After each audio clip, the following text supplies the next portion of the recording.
स्वामी का क्या हैसियत है? स्वामी नीच है, स्वामी चोर है, स्वामी कुत्ता है। जिसने कहा हिंदू मतलब चोर, हिंदू मतलब नीच, हिंदू मतलब पापी।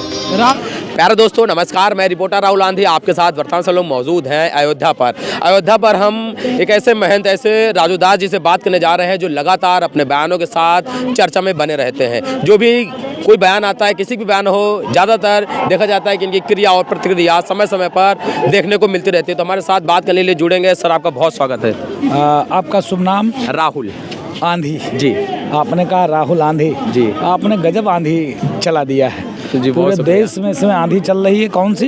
राम की, सनातन संस्कृति की, हिंदू की, हिंदुत्व की, राष्ट्रवाद की। तो राष्ट्रवाद की आंधी है। दूसरा आपने कहा अपने बयानों से चर्चे में बने रहते हैं। मैं निवेदन करूंगा साधु से, संतों से, राष्ट्रवादियों से, सनातन प्रेमियों से, जो धर्म के विरोध में बात करे, जो राष्ट्र के विरोध में बात करे, जो सनातन संस्कृति के विरोध में बात करे, उसको जवाब आप जरूर दें। हमारी ही जिम्मेदारी नहीं है सिर्फ राजू दास ही बयानों में न रहे, और भी संतों को आगे आना चाहिए, और भी देश के नागरिकों को आगे आना चाहिए। सबकी जिम्मेदारी है, सबकी नैतिक जिम्मेदारी है कि सनातन को जो गाली दे, सनातन को जो मिटाने की बात करे, जो सनातन संस्कृति को कोरोना कहे, डेंगू कहे, मलेरिया कहे, वो किसी भी जगह निकलने न पाए, उसको ऐसे से गदा से मारकर उसकी मुंह तोड़ देनी चाहिए। एक बात लगातार देखा जाता है स्वामी प्रसाद मौर्य, और स्वामी प्रसाद मौर्य को लेकर आपके भी बयान और उनके भी बयान कुछ ना कुछ आते रहते हैं। अभी उन्होंने हाल ही में कह दिया कि जो कार से ऊपर गोली चलाई गई थी वो संविधान की रक्षा के लिए जायज चलाई गई थी, ठीक चलाई गई थी। मैं पूछना चाहता हूँ, वो उनकी बोली नहीं है, वो अखिलेश यादव जी की बोली है। स्वामी का क्या हैसियत है? स्वामी नीच है, स्वामी चोर है, स्वामी कुत्ता है। आपको बुरा लगेगा, इसलिए कुत्ता है कि कुत्ता जैसे भौं भौं भौंकता है, और वो ऐसा कुत्ता है जो खाता है सनातन का और भौंकता भी है सनातन पे। सनातन संस्कृति में उसका जन्म लिया, लेकिन सनातन संस्कृति को ही गाली देता है। आप समझिए, वो ऐसा नीच कुत्ता है जिसने कहा हिंदू मतलब चोर, हिंदू मतलब नीच, हिंदू मतलब पापी। रामचरितमानस को फाड़ना चाहिए, जलाना चाहिए, बैन करना चाहिए। सपा की सरकार बनेगी तो रामचरितमानस पर हम बैन कर देंगे, प्रतिबंध लगा देंगे। तो ऐसे कुत्ते की आप बात करते हो, दुर्भाग्यपूर्ण है। ऐसे कुत्ते पे मैं बात नहीं करना चाहता। लेकिन अभी देखिए, जैसे आपने उनको कुत्ता कहा, तो उसके बाद बोलेंगे कि इस प्रकार की भाषा साधु संतों की नहीं होती है, वो लोग भगवत कपड़े पर भगवा आतंकी हैं। अगर हम आतंकवादी होते तो स्वामी प्रसाद मौर्य का गला अभी तक कट गया होता। मैं एक आध दो उदाहरण देना चाहता हूँ। सनातन सिखाता सर्वे भवन्तु सुखिनः सर्वे सन्तु निरामया, विश्व बंधुत्व के साथ कार्य और हम काम करते हैं। हमने आज तक किसी के ऊपर टीका टिप्पणी नहीं किया। हमने सबको सम्मान किया और सबको साथ ले चलने का प्रयास किया। गाली देने वाले का भी हमने सम्मान किया।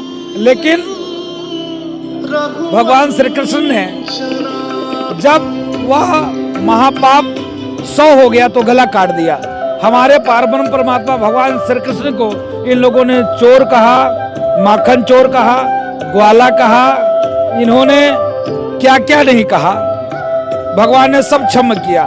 जब वह गलती 100 से ज्यादा पार हो गई तो गला काट दिया। तो जब हमारे भगवान गला काट सकते हैं तो हम लोगों को भी ऐसा प्रयास करना चाहिए। और हमको जो आतंकवादी कहने वाले लोग हैं, अपने वो अंदर झांक कर देखें कि उनको सनातन को अपमान करने का अधिकार किसने दिया। मोहम्मद साहब का कार्टून बना, 9 के 9 पत्रकारों की हत्या हो गई। नुपुर शर्मा ने बयान दिया, घर से बाहर नहीं निकल पाई।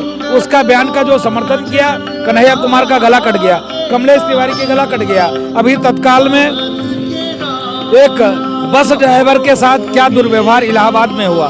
तो मेरा कहने का मतलब यही है, अगर राजू दास आतंकवादी होते तो स्वामी जैसा कुत्ता ऐसा नहीं बोल पाता। चलिए सर, 22 तारीख को भगवान श्री राम की प्राण प्रतिष्ठा होनी है। उस कार्यक्रम को देखते हुए क्या तैयारियां चल रही हैं और साधु संत इसके बारे में क्या सोचते हैं? पूरे देश सनातन में है, भगवा में है, हिंदुत्व में है। पूरे देश में एक सनातन धर्म संस्कृति का लहर है, और सनातन धर्म संस्कृति के लहर होने के नाते पूरा देश, आप जहाँ खड़े हो, मैं कहूँगा आपके कैमरामैन जरा इस चीज़ को दिखा दे। इसलिए दिखा दे क्योंकि इसी जगह पे आप खड़े हैं जहां पर लोगों ने खून की नदी बहाई। आज इसी जगह पे देखिए क्या सुंदर रामलीला मंचन चल रहा है। अयोध्या सिर्फ मंदिर का ही निर्माण नहीं हो रहा है, अयोध्या की सर्वांगीण विकास ठाठ से ठाठ की ओर। अयोध्या के कण कण में भगवान राम की व्यापकता, हर व्यक्ति के मन में भगवान राम के प्रति निष्ठा, प्रेम, त्याग, समर्पण, इसका परिणाम स्वरूप है कि अयोध्यावासी ही नहीं अपितु देश के 140 करोड़ देशवासी प्रसन्नचित्त हैं, उत्साहित हैं, आह्लादित हैं कि 500 वर्ष के संघर्ष के बाद ये क्षण, ये पल, ये अवसर आया है। उसको हम लोग भुलाना नहीं चाहते, उसको उत्सव के तरीके से हम लोग मनाना चाहते हैं। जो लोग अभी भी रावण के वंशज हैं, जो अभी भी औरंगजेब के औलाद हैं, जो अभी भी बाबरी प्रेम जिसको है, जो बाबर के औलाद हैं, वो अभी भी इस चीज का विरोध कर रहे हैं। तो सोनिया गांधी, मल्लिकार्जुन खड़गे, जयराम रमेश, तमाम लोगों ने ना आने की बात के इनविटेशन को अस्वीकार कर दिया है। नहीं, इन्होंने निमंत्रण को स्वीकार नहीं किया। अगर हमारी बेटी की ब्याह की निमंत्रण होता तो स्वीकार कर देते, हमारे बेटे का विवाह का निमंत्रण होता अस्वीकार कर देते, हमारे पिताजी की 13वीं का निमंत्रण होता तो अस्वीकार कर देते, चलता, क्योंकि उनकी हमारी नहीं बन रही थी, इसलिए मेरे निमंत्रण नहीं आए।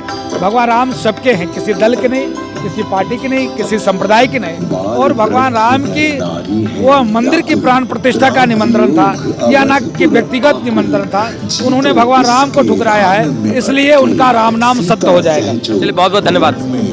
तो पहले दोस्तों, हमारे साथ बात करने के लिए लगातार जुड़े हुए थे राजू दास जी। राजू दास जी से हमने तमाम सारे सवाल किए, सवालों के साथ साथ हमने उनका जवाब भी लिया और उन्होंने फिर से अपनी बेबाक अंदाज से अपने टिप्पणियां पूरी का जवाब दिया है। हम जानते रहेंगे इसी प्रकार लोगों के विचार क्या है, ज्यादा से ज्यादा लोगों से बातचीत करने का प्रयास करते रहेंगे। कैमरामैन आर्यन के साथ में राहुल, आंधी एक्सप्रेस, धन्यवाद।